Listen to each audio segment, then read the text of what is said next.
பிரபல பின்னணி பாடகி சுசித்ரா தனியார் ரேடியோ ஒன்றில் நிகழ்ச்சியை தொகுத்து வழங்கி ரசிகர்களிடம் பிரபலமானவர். அதன் பிறகு பின்னணி பாடகியாக மாறி பல ஹிட் பாடல்களை கொடுத்துள்ளார். யாரடி நீ மோகினி படத்தில் நயன்தாராவின் முறை மாப்பிள்ளையாக நடித்த கார்த்திக்குமார் என்பவரை இவர் திருமணம் செய்து கொண்டார். பலர் நினைப்பது போல இவர்கள் காதலித்து திருமணம் செய்து கொள்ளவில்லை. இவர்களது திருமணம் அரேஞ்ச்டு மேரேஜ் தான். அமைதியாக சென்று கொண்டிருந்த அவரது வாழ்க்கையில் திடீரென புயல் வீசும் விதமாக ஒரு நாள் அவரது ட்விட்டர் பக்கத்திலிருந்து தனுஷ், த்ரிஷா, டிடி, ஆண்ட்ரியா உள்ளிட்ட பல முக்கிய பிரபலங்களின் அந்தரங்க புகைப்படங்கள் வெளியாகி மிகப்பெரிய அதிர்ச்சியை ஏற்படுத்தின. ஆனால் தான் இந்த படங்களை வெளியிடவில்லை என்றும் தன்னுடைய ட்விட்டர் கணக்கை யாரோ ஹேக் செய்து விட்டார்கள் என்றும் சுசித்ரா கூறினார். ஆனால் அப்போது அதை யாரும் நம்ப தயாராக இல்லை. அவர் அப்படி வெளியிடும் படங்களுக்கு சுச்சி லீக்ஸ் என்று பெயர் வைத்து அது மிகப்பெரிய அளவில் வைரலானது.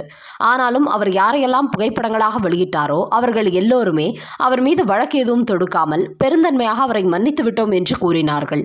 அதன் பிறகு அவரது கணவர் கார்த்திக்குமாரும் தனது மனைவிக்கு மனநிலை சரியில்லை, தயவுசெய்து மன்னித்து விடுங்கள் என்று கூறி வீடியோ வெளியிட்டார்.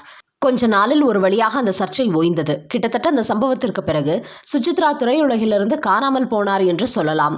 அதன் பிறகு கடந்த 2020 கொரோனா காலகட்டத்தில் மீண்டும் ட்விட்டருக்கு வந்த சுச்சி ரஜினி, கமல் உள்ளிட்டவர்களை விமர்சிக்க துவங்கினார். பிக்பாஸ் நிகழ்ச்சியில் கலந்து கொண்டு 2 வாரத்தில் வெளியேறினார்.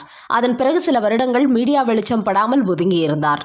இப்போது திடீரென பல அணுகுண்டுகளை தூக்கி போடும் விதமாக தடாலடியாக பேட்டி கொடுத்து பலரது வண்டவாளங்களை தண்டவாளத்தில் ஏற்றியுள்ளார் சுசித்ரா. குறிப்பாக தன் கணவர் கார்த்திக்குமார் ஒரு ஓரின சேர்க்கையாளர் என ஒரு அதிர்ச்சி தகவலை தற்போது கூறியுள்ளார் சுசித்ரா. இதை கண்டுபிடிக்க தனக்கு 12 வருடங்கள் ஆனது என்று கூறியுள்ள சுசித்ரா, தனுஷும் எனது கணவர் கார்த்திக்குமாரும் அடிக்கடி தனி அறையில் தங்கியதன் மர்மம் பல வருடங்களுக்கு பிறகுதான் எனக்கு தெரிய வந்தது. அது மட்டுமல்ல, என்னுடைய கணவர் தனது ஆண் நண்பர்களுடன் மும்பை சென்று ஹோட்டலில் ரூம் எடுத்து தங்குவார்.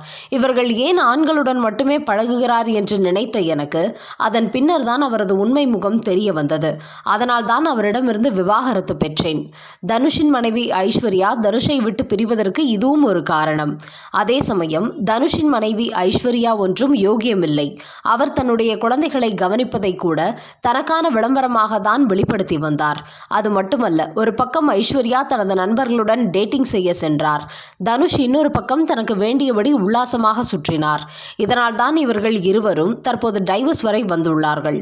என்னுடைய வாழ்க்கையை சீரழித்த தனுஷின் வாழ்க்கை இப்போது தெருவிற்கு வந்துவிட்டது என்று கூறியுள்ளார் சுசித்ரா.